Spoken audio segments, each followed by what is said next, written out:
Just like the title says, we're going to hop right into it. I'm going to show you how I use Parametric EQ2.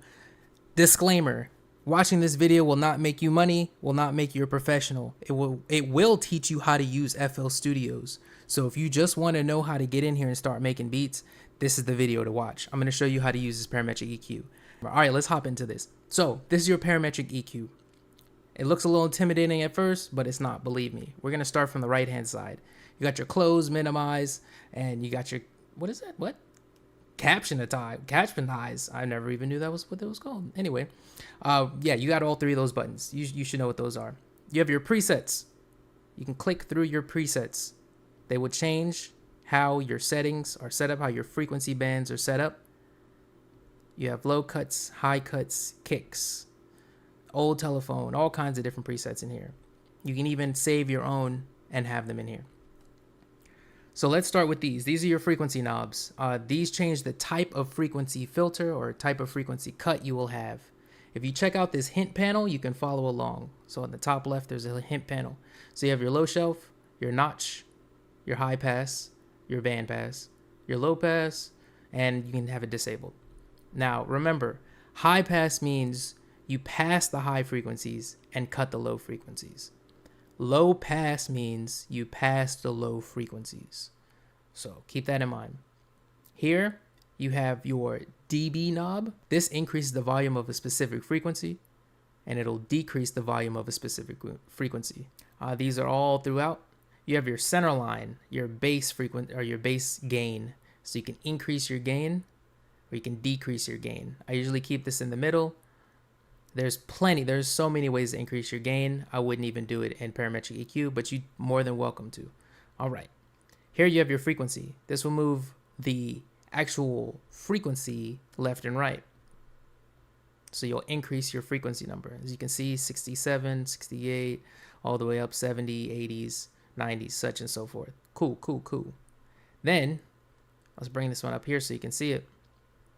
You have your bandwidth, the width of your band. You can decrease it, make it a tight bandwidth, make it a wide bandwidth. Cool.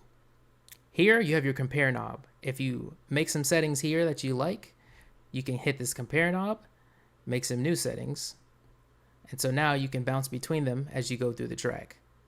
It's pretty interesting, it's pretty useful.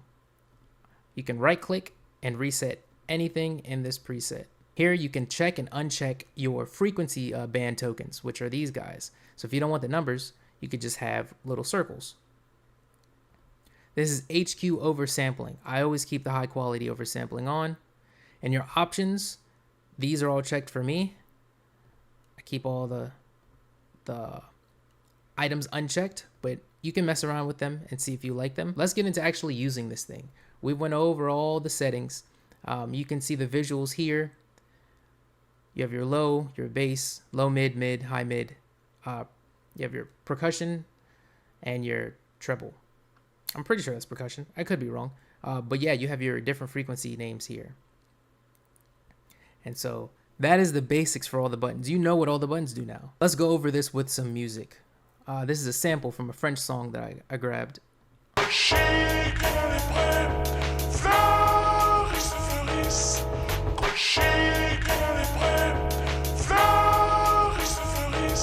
Delicious chops, exquisite chops. Only the chef in the stew can make the most delicious chops. Anyway, all right, let's get back into this. So the first thing we're gonna do is we're gonna make a low pass from scratch. If you don't want to make one from scratch, you can always go in here and click any of these, honestly, and you can do a low pass.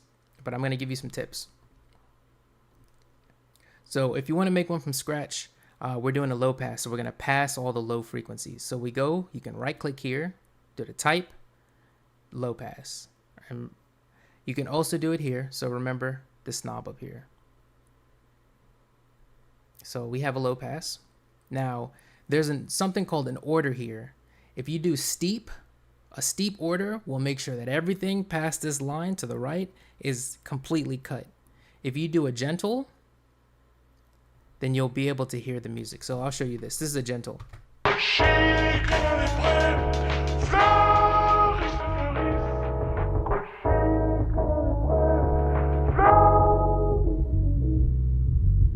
This is a good way to grab bass lines if you want, that you can refilter and do different things to. All right, so we're gonna do a steep now.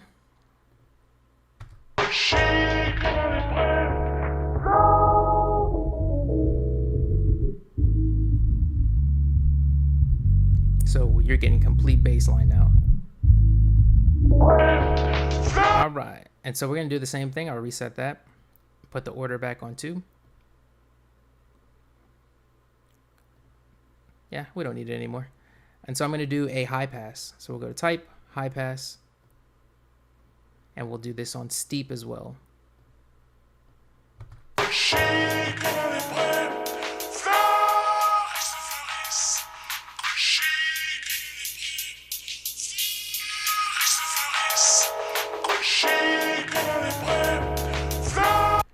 All right. And what if I told you that that is everything there is to know about parametric EQ in order to use it? You really don't need to know a whole bunch here. Once you know the basics, then everything else is a variation of what I just showed you. So let's play some music, and I'm going to tweak one of these knobs, or maybe a few of them, just so you can hear what the effects are.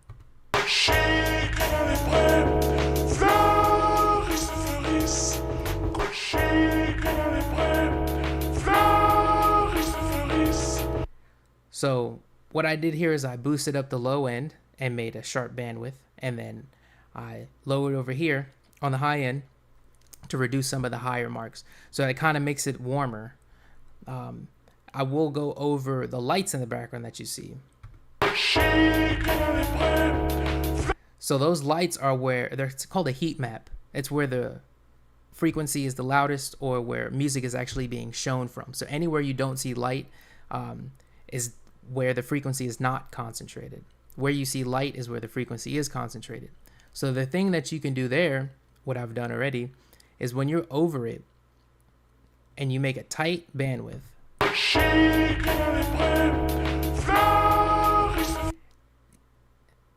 when you make a tight bandwidth, you'll see that it creates what's known as a harmonic resonance, which increases the gain and increases the prominence. We can get real nerdy, and you can know it's constructive interference, but you don't have to know that. You just have to know it'll make it crisper and it'll make it a little louder. Some people tell you not to go all the way up with your EQ, but always remember that this is art, and no one can tell you how to do your own art. You may find out later that it doesn't help or mesh with the art you're trying to create, and that's cool. But when you're just starting, do whatever you want. Just make sure it feels good and sounds good to you. That's what's most important. Like I said from the disclaimer, this is not to make you a professional. This is not to get you paid. This is to show you how to actually use FL Studios. And that's the difference here.